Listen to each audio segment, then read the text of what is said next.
Se fosse realmente algo de alucinação ou histeria, a aeronáutica jamais iria destacar uma equipe tão grande para fazer esses tipos de observação.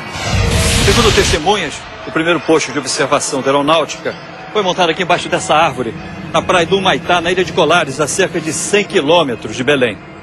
Essa região era considerada o ponto de maior incidência do fenômeno, onde as luzes que apareciam no céu atacavam em seguida as pessoas. Naquela época, os civis foram proibidos de frequentar a base militar montada pela aeronáutica.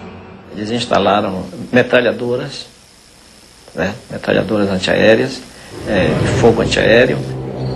Durante semanas, os militares acompanham o aparecimento dos objetos luminosos.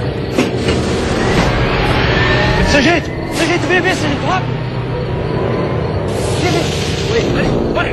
Olha lá! Pega a câmera, rápido! Vamos, soldado! Vai, filma isso! Tô filmando.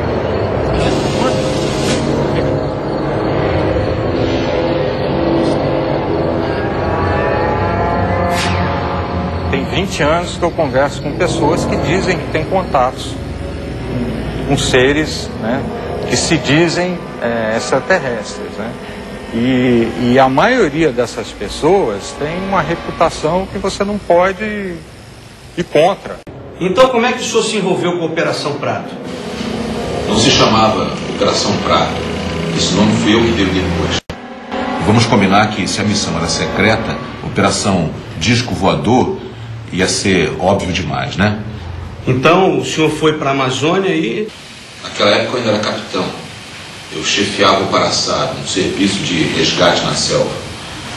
Eu tinha acabado de terminar um curso em Brasília e o comandante do primeiro comar mandou me chamar.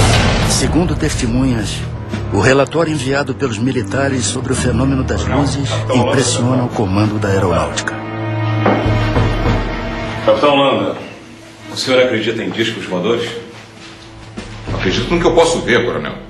Objetos não identificados foram vistos nesta região.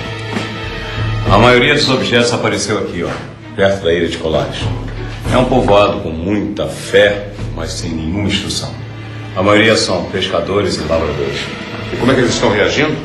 A nossa equipe enviou esse relatório. Leia, por favor. E um analista psicológico que fazia parte da própria operação, ele chegou a redigir um relatório assinando embaixo o seguinte, que se aquele fenômeno não cessasse, ou se alguma coisa não fosse feita para preparar aquela população para conviver com aquele tipo de situação, ele temia que os mais fracos de espírito, essas são as palavras do próprio relatório, passassem a buscar a autoaniquilação, ou seja, um processo de suicídio em massa. É impressionante, coronel. Parece até filme de ficção científica daqueles que... Mas não é. Capitão Landa, eu quero que o senhor assuma o comando desta missão. Entendido? Dispensável. Sim, senhor. Dura de Holanda era um cara bastante destemido, por isso até que ele foi escolhido. Ele tinha a noção muito clara de que objetos voadores não identificados existiam. Ele acreditava em vida em outros planetas e acreditava que os discos voadores realmente eram um fato legítimo. Mas ele não acreditava que os fenômenos que estavam acontecendo naquela região tivessem qualquer coisa a ver com discos voadores. O capitão Holanda chega à cidade. A maioria aqui da região, capitão, e de algumas cidades próximas daqui. E as lesões são todas idênticas? É sempre assim, queimaduras, na vertical com 2 orifícios paralelos. Doutor, esses ferimentos devem ter sido causados por algum tipo de inseto. No início eu também achei que fosse, capitão. Mas agora são tantas as pessoas com as mesmas características que eu não sei mais. Doutora, a senhora acredita em chupa-chupa? O senhor acredita? Eles me procuravam diariamente para saber o número de pessoas que eu tinha atendido, as entrevistava. Dizia que não era para se apavorar, que aquilo, né, devia ter vindo do céu, ou um planeta, uma coisa, aí ia confortando as pessoas, né. A senhora pode me contar como isso aconteceu? Foi um chupa-chupa, doutor. Eu quase morri. Estava numa procissão. Era uma romaria.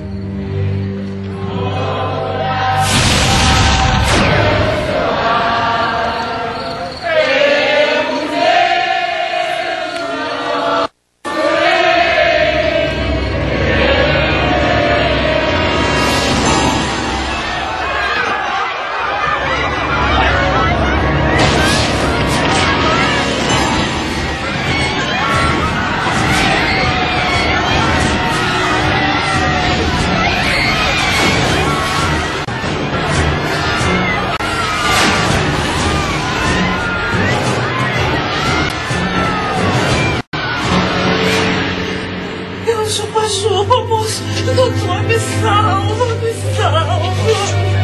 Os sargentos que estavam na operação, eles brincavam muito comigo porque eu sempre dizia que não acreditava naquilo. Capitão! O que é isso, doutor? O povo acende fogueiras e grita pra se defender. Eles acham que assim estão espantando os discos voadores. Bobagem, não há nenhum disco voador. Olha, capitão, eu não estaria tão certo disso, hein? Eu só vou ficar convencido quando uma nave passar por cima da minha cabeça.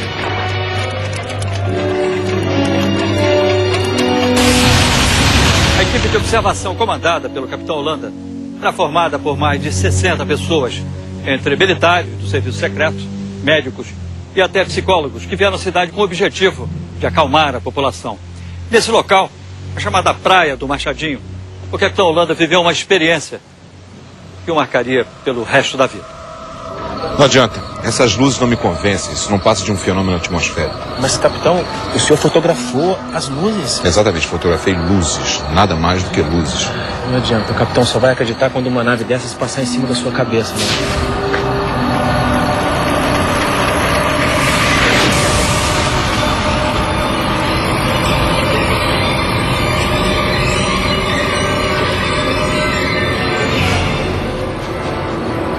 Estava em cima de nós um objeto muito grande, acredito que uns 30 metros de diâmetro, forma discoide preto. Nós ficamos olhando, estupefatos, assustados, parado em cima da gente, a uns 200 metros de altura. O que eu vi não tinha me satisfeito até aquele momento. Dali para frente não tinha mais dúvida nenhuma. Alô, capitão? Sim, sargento. Eu tô aqui com um vigia daquela olaria que fica ali perto do rio, e ele tá me contando uma história que eu acho importante o senhor ouvir.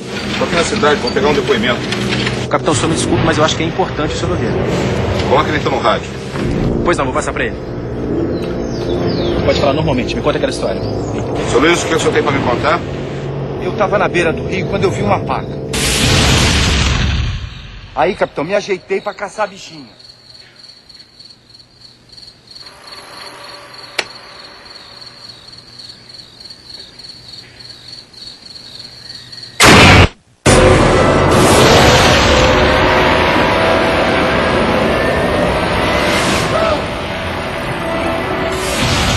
O senhor pode levar até o local onde o senhor viu essas luzes?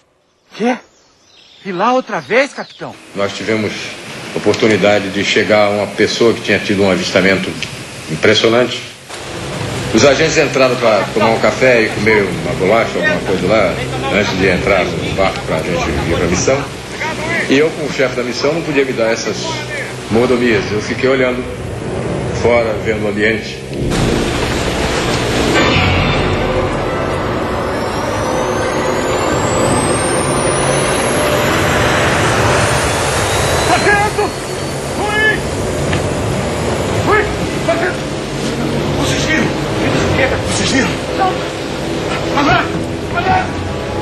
Mas tinha uma luz muito forte, verde e uma flor vermelha, e fazia um barulho como se fosse uma turbina, não era um barulho de um jato, era aquele silvio, um barulho assim. E ele mergulhou em cima de onde nós estávamos, na casa onde nós estávamos. Nenhum piloto faria uma coisa dessa, porque ser morte, certo? O capitão Holanda vai ao lugar onde o vigia teria visto o fenômeno e fica decepcionado. Foi neste local que o senhor viu as Eu luzes? estou dizendo pro senhor, seu capitão, as luzes, aquela coisa surgiu de trás daquela itália.